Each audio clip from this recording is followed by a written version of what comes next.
Around the world, there are cities designated as blue zones because they have exceptionally high rates of people living healthy lives into their hundreds. Two women in Shorewood believe their city has all of the factors to become the next blue zone.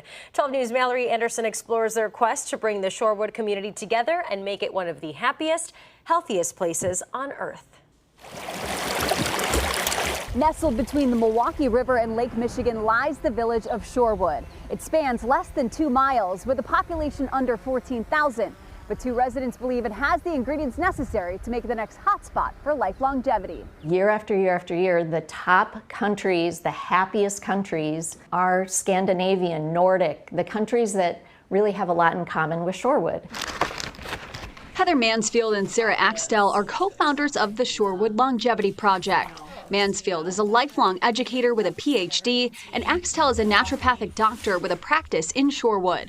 Their mission for the Longevity Project: to inspire others to live with intentional connections. Our goal is to not only help people live long lives, but to live quality lives, healthier lives, rich with meaning and connection, modeled after these global communities that we've researched.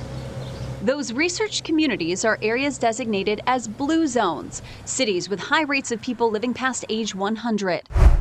They're places like Okinawa, Japan, Sardinia, Italy, and Loma Linda, California, known for pure diets, daily movement, and social networks. The women have also found links between Shorewood and the countries topping the annual World Happiness Report. It's a very walkable community. The weather very much mirrors weather in Scandinavian countries, and there are a lot of opportunities to be in nature and to develop social connections. Research now shows social connections could be more important to our health than exercise and nutrition. In health psychology, we've known for a long time social support, right, is like a key determinant of how well or how healthy you are, even just in that physical wellness kind of way. And it's really interesting that it's not how many people, it's your sense of social support. The numbers don't matter. It's if you believe that you are supported.